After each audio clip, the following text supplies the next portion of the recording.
To start, we have to cook our pasta. This is rigatoni, so the package says to cook it for 10 to 12 minutes for al dente, and so I'm going to cook it for 10 minutes. And you want to stir it occasionally. When you first put it in, you want to keep stirring it until it starts to boil. And then once it's boiling, it will sort of naturally stir itself, but then you still got to, every once in a while, give it a stir.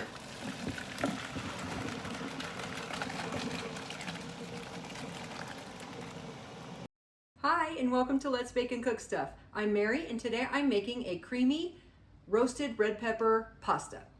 And it seriously could not get any easier unless you were just going to open up a can and dump it and heat it up, because this is just super easy. I've already cooked my pasta. I've cooked rigatoni to al dente. You cook it to your desired tenderness, and I saved a little bit of the pasta water just in case we need it for the sauce. Now this pan is the same one that I cooked the pasta in. I didn't even clean it out. I just drained the pasta, and now I'm going to be using it to make our sauce. I got to drain these red peppers. This is about 10.5 ounces, but if you had a bigger one, you could use that.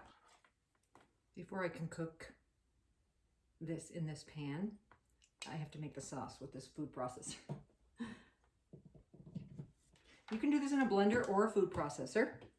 I have the drained red peppers. There's actually some garlic in there too, so that'll be good. Drained red peppers. This is about 3/4 of a cup or so of loosely packed.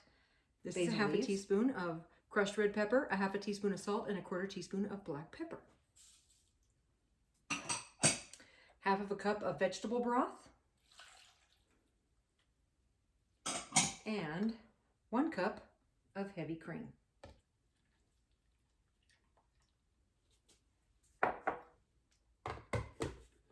And we're going to turn this into a sauce. Well, it's like a pinkish orangish color. You can do it to your desired chunkiness or unchunkiness, however you like it. This is pretty smooth with just a little bit of chunks in it. I'm gonna give it a little taste. Oh, that's yummy. Okay, so now I'm gonna put this in the pot that I cooked the pasta in. I'm gonna bring this to a slow simmer over medium-low heat. You don't want to scorch this. This has cream in it, so we're gonna stir it while it's heating up. You have to see how good this sauce looks. Look at this.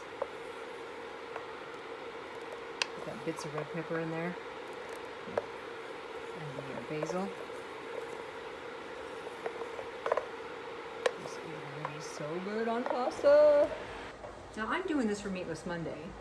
If you want to add meatballs to this, or some ground up hamburger or ground up turkey meat or something, I'm not the boss of you, so you could do that.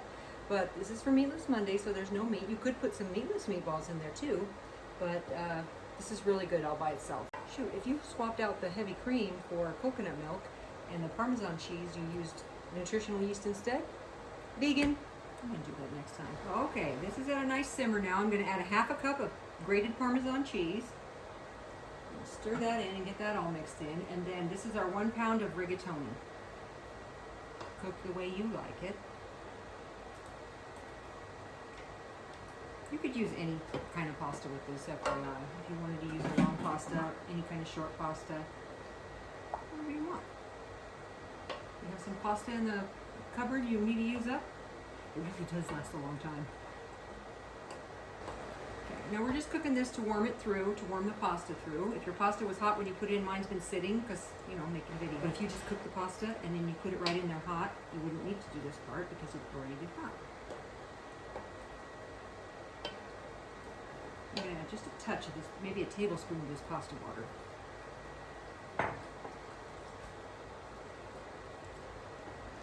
Ready.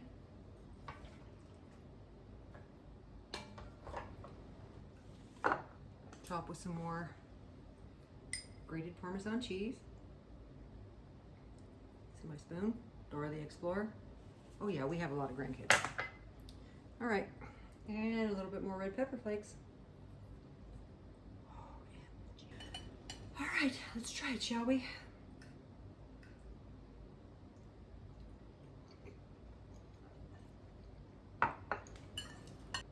You're gonna love this. give it a try. It's spicy from the red pepper flakes, so leave those out if you're adverse to that. It's cheesy from the Parmesan cheese. It tastes creamy and it's just delicious. It's a perfect pasta dish for any day, but especially for Meatless Monday. You know when else this would be really good? Late at night. You know, when you come home late at night and you want something really quick. Again, because just cooking the pasta is what takes the longest. It takes you about 10 minutes after the water's boiling. So yeah, you could definitely make this into a 15-minute meal. Maybe even 10 minutes. Well, no, because you got to boil the water first. And that does take a few minutes. And then you got to boil that for 10. But while this is cooking, you can make the sauce in another pan. But I was doing it in the same pan because I'm trying to save dishes, okay? Anyway, I appreciate you watching. Please leave a comment below if you enjoyed this video. If you are not subscribed yet, please consider doing that. And I will see you next time. Thanks for watching. You take care now.